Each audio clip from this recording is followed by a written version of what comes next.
Bonjour tout le monde, j'espère que vous allez bien. Aujourd'hui je suis très heureuse de vous retrouver pour une nouvelle vidéo de Focus Marketing Composition. Et aujourd'hui dans cette semaine de challenge, on entame la vidéo sur la marque Fresh. Si vous traînez un petit peu sur les internets, sur Instagram, etc., je pense que vous n'avez pas loupé l'arrivée de Fresh à Sephora. Il me semble bien qu'ils sont vendus chez Sephora.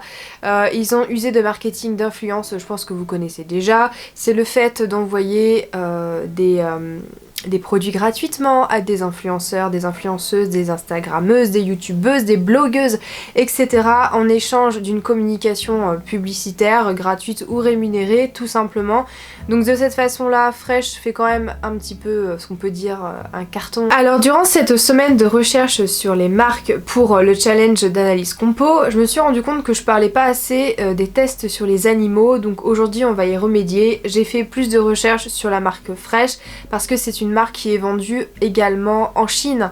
Voilà, et vous savez peut-être ou pas d'ailleurs que en Chine les marques sont obligées, si elles veulent pouvoir avoir l'autorisation de vendre, de faire des tests sur les animaux, ce qui est assez dramatique bientôt en 2020, mais c'est comme ça là-bas. Il s'avère que la marque Fresh est commercialisée également en Chine, donc vous savez ce que je vais dire. Ces tests sont réalisés en Chine, donc si vous voulez, elles ont pas trop de sang sur les mains, entre guillemets, tu vois ce que je veux dire, parce que ça se passe là-bas, ça se passe pas en Europe, ça se passe pas en France. Toujours la même réponse pour les marques qui veulent continuer à vendre en Chine.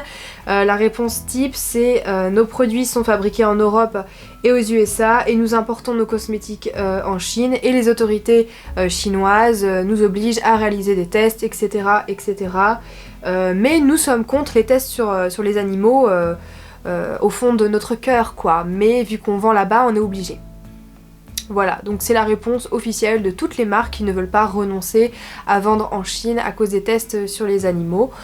Voilà, il y a plein d'autres marques qui sont comme ça, il n'y a pas que Fresh, mais c'est vrai que je vous en parle pas assez.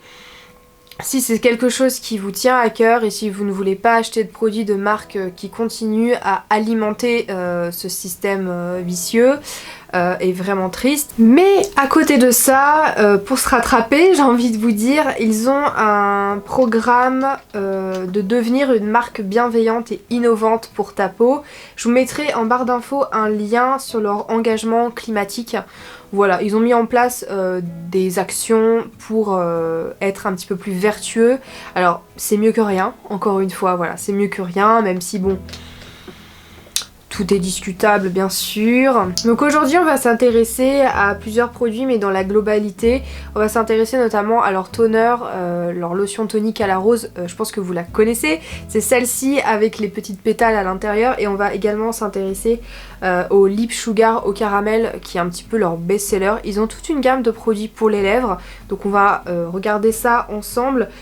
Au niveau des packaging, je vous mettrai quelques visuels. On est un petit peu comme la marque Typology, la marque, comment ça s'appelle, Drug Elephant, la marque Oh My Cream aussi. C'est vraiment à la mode en ce moment, ces packaging assez simples, assez frais, symboles de pureté qui te font penser un petit peu à des cosmétiques de laboratoire pharmaceutique, d'hôpital, des choses propre, tu vois ce que je veux dire. Donc le toner à la rose est à 45 € et on a un petit format voyage qui est à 26 €, ce qui n'est quand même pas rien pour un tonique, une lotion hydratante, un tonique à la rose. Enfin, tu achètes un hydrolat tout simple de rose de Damas par exemple, ça sera très bien et ça sera 5 fois moins cher. Alors je suis sur le site internet officiel, sur la page de la lotion à la rose. Quand on va dans l'onglet ingrédients, faites attention, voilà, comme pour d'autres marques, les premiers ingrédients, en fait, ce n'est pas du tout la composition réelle, ce sont les ingrédients qui sont mis en avant par la marque, voilà. Donc eau de rose angélique, acide hyaluronique, voilà. Et donc, ce qu'il faut faire attention, c'est de bien penser à cliquer pour dérouler encore plus la page, sinon vous n'aurez pas du tout la composition exacte. Et là, c'est très agaçant, ce type de composition comme ça en longueur, pour faire des copier-coller et pour écrire après, c'est un petit peu embêtant. Mais bref, la composition est un petit peu longue quand même pour une simple lotion hydratante. Enfin, voilà, on commence par de l'eau, de la glycérine, un glycol, ensuite on a rose, Fleur de rose, rose de Damas, extrait de rose angélique, rose de Damas, huile de rose de Damas. Ah oui d'accord, oui c'est assez cher ça effectivement. L'acide hyaluronique, et là on a toute une flopée de PEG. Donc ce sont des composés éthoxylés, on a même un PPG ici. Sodium citrate, gomme xanthane. Une gomme xanthane dans une lotion. Alors sans doute pour la texture, effectivement. Pourquoi pas. Acide citrique, le BHT. Alors ça pour moi c'est no way. BHT c'est suspecté d'être un perturbateur endocrinien et ils s'en servent de conservateur. Du parfum. Alors le parfum je trouve qu'il est inutile dans cette composition parce qu'avec toutes les sortes de roses qu'on a à l'intérieur, naturellement ça devrait avoir un bon parfum de rose. Alors je trouve que c'est un petit peu inutile d'avoir mis du parfum mais bon, pourquoi pas. Et on a le phenoxyéthanol en fin de composition. Ça c'est pareil, c'est assez rédhibitoire pour ma part. En somme, on a les ingrédients en début de composition, les ingrédients qu'on nous promet. Ça c'est un très bon point. Ce n'est pas toujours le cas, voilà, ça c'est un très bon point effectivement, même si on a un glycol ici, bon, en même temps c'est un produit connoté d'hydratant, donc ça participe à l'hydratation, l'eau, glycérine, etc., mais c'est pas mal. Mais ensuite, toute la fin de la composition, pour moi, tout ça, voilà, par la gomme xanthane, l'acide citrique, bon c'est pas grave, mais sinon, tous ces composés éthoxylés, le BHT et le phenoxyéthanol, c'est très rédhibitoire pour moi. Donc déjà pour ce produit là, non, je vous conseille 1000 fois d'acheter une vraie eau de rose brute, 100% naturelle et biologique, et ça vous coûtera bien moins cher et ça fera aussi le taf. Et si vous voulez vraiment partir sur une composition un petit peu similaire, très hydratante, rajoutez quelques gouttes de glycérine dans votre eau florale de rose et ça fera le taf pareil quoi. Voilà, donc ensuite on va aller voir les soins pour les lèvres, les soins teintés par exemple. J'en ai beaucoup entendu parler, c'est assez à la mode en ce moment. On est 25 €, ok, 25 €. Qu'est-ce qu'on pourrait mettre? La teinte rouge orangé, tiens, c'est joli, on va aller voir. Ok, ça donne ça. Baume à lèvres hydratant et lissant, avec une protection solaire. Ah d'accord, donc alors ça m'intéresse par contre. On va aller voir les ingrédients. Donc comme pour l'autre soin, là on nous met en avant les ingrédients les plus naturels, les mieux si tu veux. Donc pareil, on n'oublie pas d'afficher plus pour avoir l'intégralité de la compo. Alors, la cire d'abeille, des huiles végétales, une huile hydrogénée d'olive, huile de pépins de raisin, du parfum, de la cire de carnauba, un extrait d'avocat. Ça c'est quoi? Limantes alba, je sais pas, mais c'est une huile végétale, donc je sais plus ce que c'est. Passiflore, huile de passiflore, du sucre. Rib nigrum, c'est quoi? C'est une huile végétale, mais de quoi? Je sais pas, je sais plus. Je n'en sais rien, mais c'est une huile végétale naturelle, donc bon. Ça c'est bien. Tocopherol. Alors ça c'est une huile de cassis, effectivement. Perturbateur endocrinien. Ce qui n'est pas le cas. Ce dernier est cependant associé à des niveaux relativement élevés d'allergie. Ouais, c'est ça.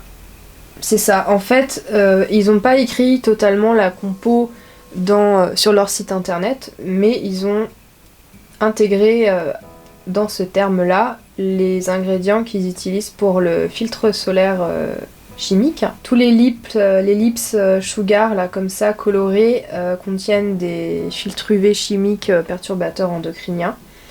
Donc je ne vous conseille absolument pas, bien sûr. Et je voulais aller voir un autre produit qui est assez connu chez eux, c'est le nettoyant au soja. On est à 43 € les 200 ml. Ah ouais quand même. Ça fait cher le nettoyant visage, hein. Non, Bon, ingrédients. Donc là c'est pareil, il faut bien faire attention à afficher plus. Alors, de l'eau, des tensioactifs doux, de la glycérine, butylène glycol, un glycol PEG, un PEG. En 5e position, bon, glycérine de soja, huile végétale, concombre, rose de Damas, eau de rose, tatati tatata, tatati. Tout ça c'est du naturel, c'est super. Tocopherol, dérivé d'huile de palme, PEG, glycol, composé éthoxylé, silice. Oui. Oui, d'accord, je crois que c'est fait pour les peaux mixtes. Acide benzoïque, disodium EDTA. Non, alors ça, non, on dit non. Disodium EDTA, c'est un chélateur en fait, un agent de chélation. Globalement, je vous en ai déjà parlé, mais bon, au cas où, c'est une substance qui attire les métaux lourds. Et ce qui est dramatique avec cette substance-là, c'est qu'elle ne se biodégrade pas, elle va dans les nappes phréatiques, on les réingère, etc. Donc c'est top. Léthicine, pétine, glycol, caramel, phénoxy, éthanol, non. Non, alors celui-là, non. C'est dommage parce que, alors bon, PEG, mais encore passons. On a toute une brochette d'actifs super intéressants ici dans le produit, c'est super. Par contre, après dégringolade totale, quoi, avec tout ça, non. Disodium EDTA, phénoxyéthanol, composé éthoxylé, je suis désolée, pour un produit à 43 €, non, bah non. Et puis c'est pareil, hein, regarde. C'est un tube en plastique blanc, hein. Il n'y a rien d'exceptionnel non plus au niveau du packaging. Donc bah décidément c'est pas fameux tout ça, hein. Alors ma conclusion, non, je ne vous recommande absolument pas la marque Fresh. Je ne trouve pas que leur composition soit très qualitative. Encore une fois, ce qui est dommage, c'est qu'on a des bons ingrédients à certains moments. On a toute une liste d'affilés de super actifs naturels. Et après on se retrouve avec plein de composés éthoxylés, des huiles hydrogénées, des perturbateurs endocriniens. Leurs produits pour les lèvres contiennent non pas des filtres minéraux mais des filtres UV chimiques qui polluent les océans, etc. Et vous allez les ingérer automatiquement tout au long de la journée parce que ce sont des produits de soins pour les lèvres. Les produits sont un petit peu chers, je trouve, aussi.